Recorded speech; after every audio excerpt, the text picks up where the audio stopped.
Our minds are the ultimate double-edged sword, astoundingly powerful yet uniquely talented at self-sabotage. Nowhere does this manifest more destructively than the grip of overthinking. When our thoughts shift into overdrive, fixating endlessly on hypothetical worries, we become prisoners trapped inside the dark echoed chamber of our own minds. Hours, days, weeks lost maniacally playing mental movies about worst-case scenarios or regrettable moments that rob vitality and drive from our precious present. Marcus Aurelius wrote, "He who fears death will never do anything worthy of a man who is alive." Yet, when ensnared by cycles of excessive thinking, we lose touch with the fact that life is relentlessly fleeting. No amount of mental energy reclaimed the moments we frittered away, agonizing about some outcome ultimately inconsequential or wholly imagined rather than simply living. So how do we break free before the quicksand hardens into cement?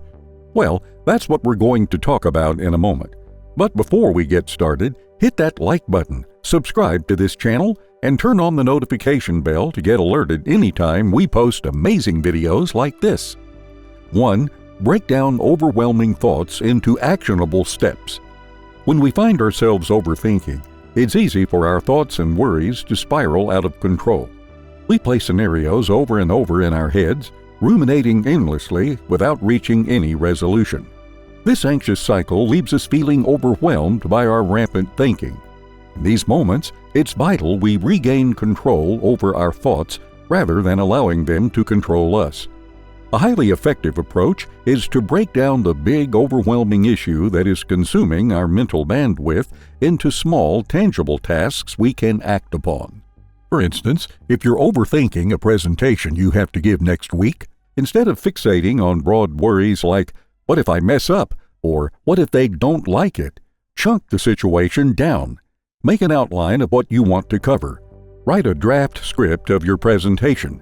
Practice my delivery out loud over and over till it's perfect. And most importantly, spend around 30 minutes doing breathing exercises before the presentation.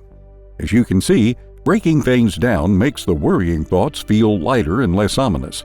Rather than an amorphous cloud of distress swirling eternally, you have concrete steps to move forward. This instantly calms the mind and body. It allows you to channel that overthinking energy into actions that build confidence and preparedness. 2.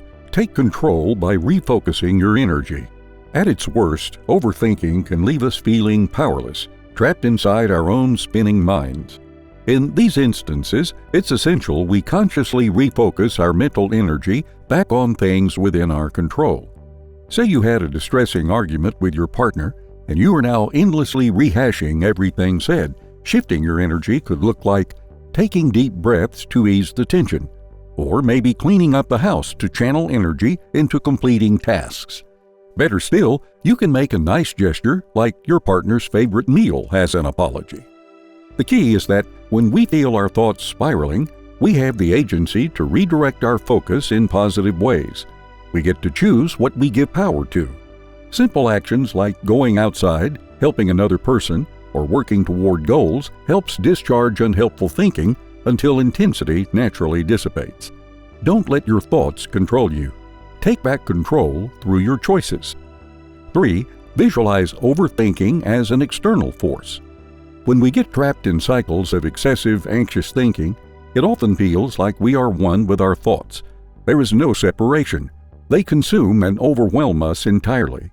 This makes overthinking feel like an intrinsic part of who we are rather than a temporary state we find ourselves in. Creating psychological distance between you and your thoughts can be extremely liberating. Imagine overthinking as an external, tangible force, perhaps a tornado swirling around your head. Picture your endless stream of worried thoughts as coming from that source, not from your own essence. This visualization reminds you that you have an identity separate from whatever your mind conjures in a state of distress. Just because a thought crops up does not mean you have to grab hold of it and believe it as absolute truth.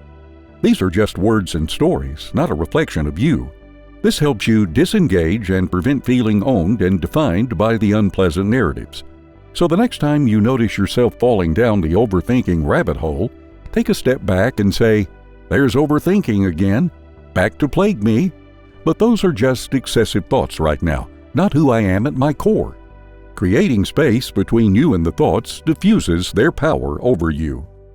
4. Focus on efforts, not outcome. Overthinkers tend to fixate endlessly on outcomes. If I get the job, if they like me, if this works out. Not only does this feed the cycle of playing through every imaginable scenario, but it also gives away your power. Because at the end of the day, you cannot control outcomes. You can only control your efforts. The healthiest mindset shift is to purely focus on the energy and actions you invest, detached from outcomes you cannot guarantee. Keep your mind anchored in the present moment of what you can actually do now. For example, if you are nervous about a date, focus on being engaging and fun, asking questions about the other person rather than anxiously trying to control if they will want to see you again. If you're worried about a health issue, redirect every time to the actions you are taking for self-care rather than playing the what-if game. Outcomes are often out of our hands, but efforts never are. Even without certainty, you can move forward. Let go of the fixation on controlling uncontrollable results. Instead, build your confidence and calm by engaging fully in the process, not judging the product. Show up, try your best, and let the pieces fall where they may. 5. Create a worry period. It's unrealistic to think we can completely eliminate worry and overthinking from our lives. However, we can implement boundary systems to prevent it from taking over. One highly effective approach is to designate a defined worry period each day.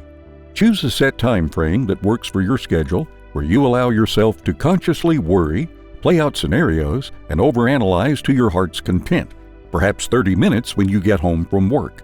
However, during the rest of the day, you commit to letting those thoughts go. When excessive preoccupation creeps up, say, I don't need to think about this right now. I'll revisit it in my worry period later. Make a note if needed and defer it. At first, this may feel forced and challenging, but over time, you train your mind to contain worrying to just that period.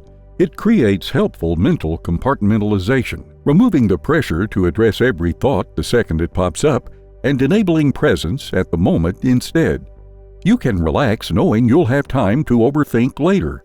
When the worry period arrives, you may even find you feel less obsessed since you haven't indulged the thoughts all day. 6. Embrace impermanence and letting go. A major factor feeding overthinking is our desire to mentally grasp onto and control things, situations, outcomes, and other people's opinions. We play scenarios on repeat, trying to dominate the uncontrollable. This attachment and fear of uncertainty drive the endless spinning thoughts. However, a powerful antidote lies in embracing the underlying impermanence of all things in life, including our thoughts. The ancient Greek philosopher Heraclitus famously said, "No man ever steps in the same river twice, for it's not the same river and he's not the same man." This reminds us that each moment brings renewed possibility and nothing is fixed. Rather than vainly trying to mentally clutch at passing thoughts, practice letting them flow like leaves on a stream. Notice them arising, acknowledge them without judgment, then watch them dissipate without chasing after them. Say, I don't need to react to that thought right now, or let it consume me. Then redirect your attention fully into your next action. Progress requires releasing rather than endlessly wrestling. Allow reality and your own thinking to unfold moment by moment. 7. Practice voluntary discomfort. One of the drivers of overthinking is avoidance of emotional distress. We play out endless scenarios in our minds, trying to prepare and protect ourselves from the discomfort we perceive lurking around every corner. However, this is actually counterproductive as it fuels anxiety. Instead, learn to lean into challenges purposefully through actions that build distress tolerance and resilience. For example, splash ice-cold water on your face when stressed, commit to regular high-intensity exercise, and practice public speaking to overcome social anxiety. Start small if needed, but continuously move forward at the edge of your comfort zone. Not only does this build confidence in managing involuntary discomfort when it arises naturally, it conditions you emotionally that just because a situation may be hard or painful does not mean it will break you. You expand your threshold and develop mental muscles to handle adverse experiences calmly. This reduces the tendency to try and mentally control every variation of uncertainty life presents. You trust in your ability to handle challenges and think through them rationally when standing face to face with them rather than abstractly. 8. Seek wisdom from outside yourself. One hazardous quality of overthinkers is getting excessively stuck in our own heads, with thoughts spinning round and around, never resolving. Unable to step back, we think ourselves into mental knots fueled by confirmation bias as we compulsively gather evidence to validate our worries.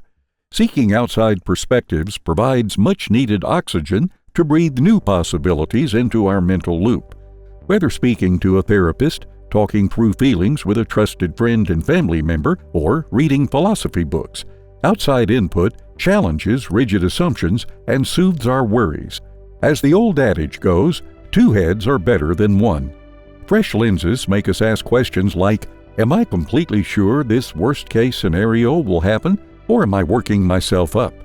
They introduce compassionate new frameworks that make situations feel surmountable rather than catastrophic. We remember we are not alone in feeling uncertainty. Simply vocalizing feelings out loud releases their chokehold inside our minds. Rather than an isolated battle inside your head, leverage the wisdom around you. Conclusion: when we stand back as objective observers, we realize overthinking often fixates on external outcomes we cannot completely control. If someone else approves of us, acting as we anticipate, a situation following the optimally desired path. Epictetus wrote, "Happiness and freedom begin with a clear understanding of one principle. Some things are within our control, and some things are not." If you enjoyed the video, hit that like button, and don't forget to subscribe to this channel to get more amazing content. See you in the next video.